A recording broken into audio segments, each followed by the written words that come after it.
Hey everyone, it's Nighthawk. Today we're finally doing the updated LoL Swarm tier list. I've been putting it off a little bit because I wanted to make sure I had a really good idea of the strengths of each champion and where I thought they rested on the tier list. But today we're finally doing it. Quick intro thoughts. This is going to be shorter. I wrote down most of my thoughts ahead of time. Way less rambling. Point number 2. If you watched the last tier list videos, there's been some major changes since PBE.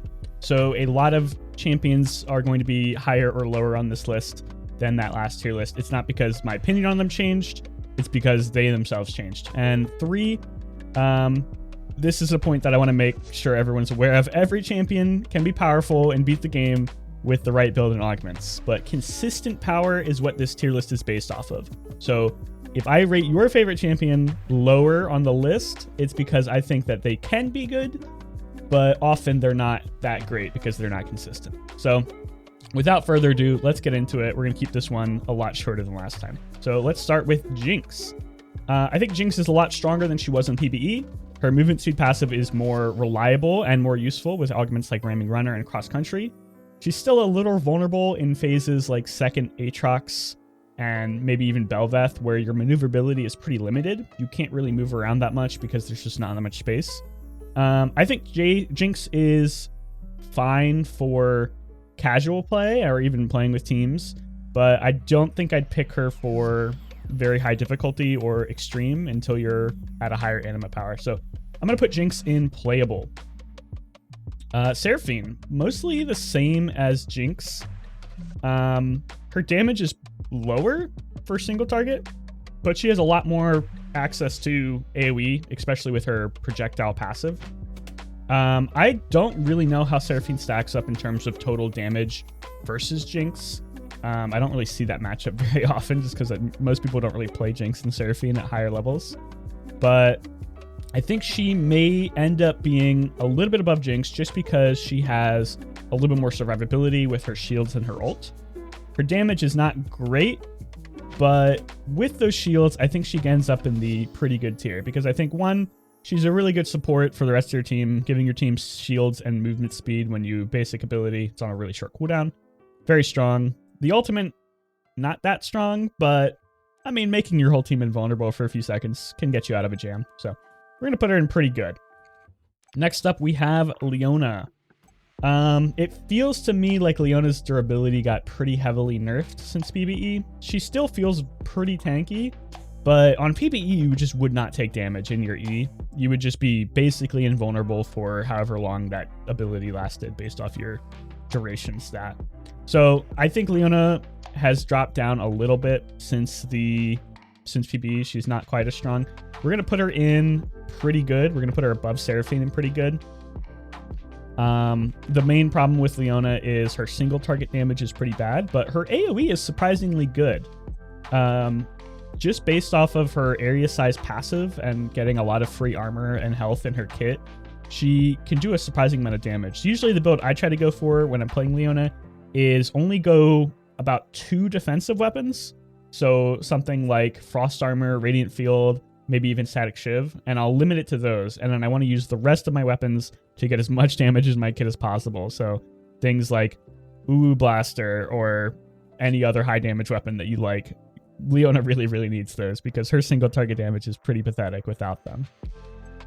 Okay, moving on, we have Elaoi, and Elaoi is sad. If you watched my last tier list, you can see that Elaoi was rated the highest. I thought she was the strongest champion in the game. And I really feel bad for anyone who watched that tier list and then played Elaoi on live and they were like, what the hell? Nighthawk lied to me. This is not a good champion at all. Elaoi got really heavily nerfed. Her regen got lower. Her damage versus bosses at least feels like it's almost non-existent.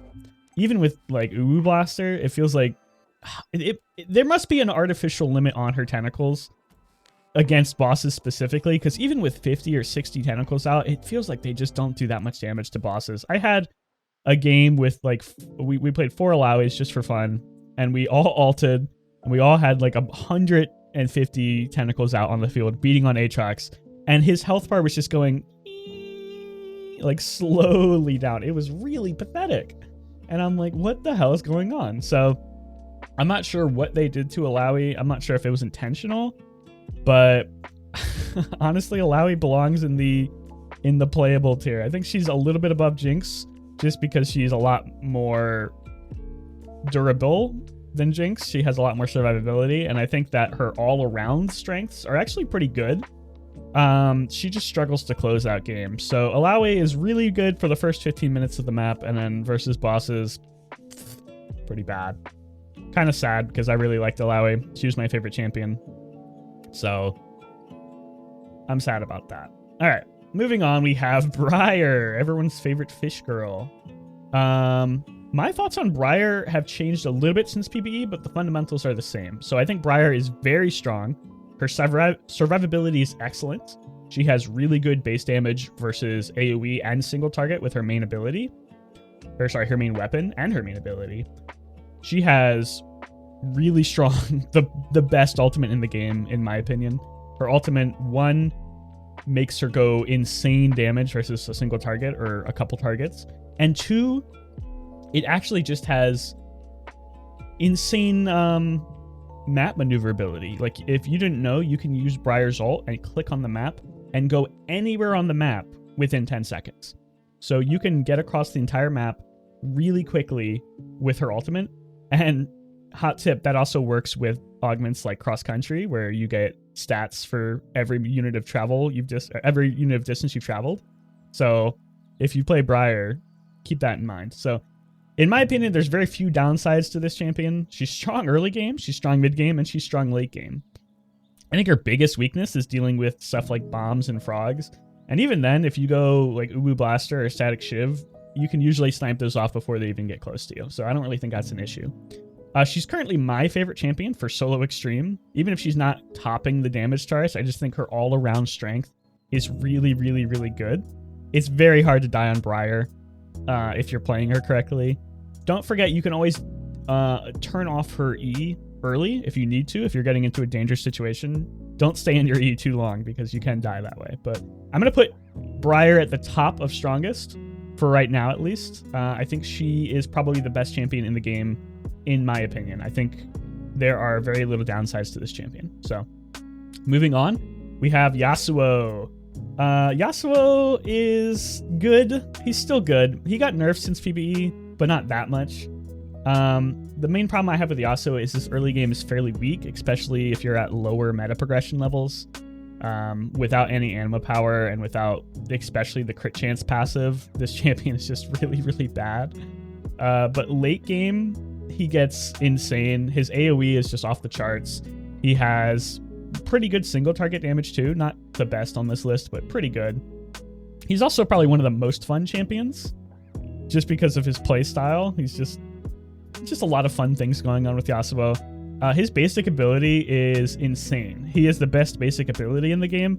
3 invulnerability dashes that also give you a shield on a fairly short cooldown is really strong. But unfortunately, that's kind of balanced out by his, I don't want to say useless, but very niche ultimate. His ultimate is a wind wall that blocks projectiles. It's on a short cooldown, but to be honest, there's really no situation where I really want to be using it outside of maybe a boss fight where there's projectiles coming across the screen.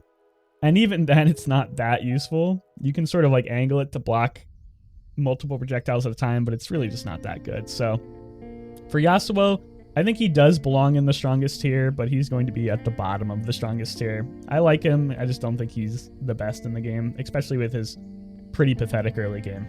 Okay, in the same vein, we're going to move on to Riven.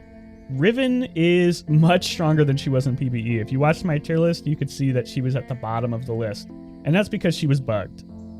So if you came into the game and you're like, man, Riven is way stronger than Nighthawk said, that's why. She got buffed a lot. So the main problem I have with Riven is she has a lot of the same issues as Yasuo. Her early game is really weak.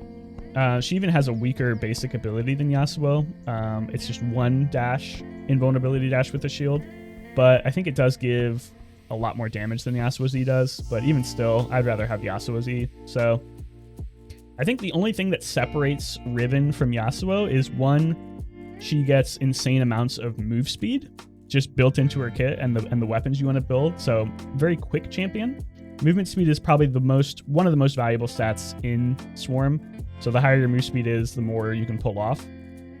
And 2, she becomes unkillable late game. You get shields based on how much damage you do.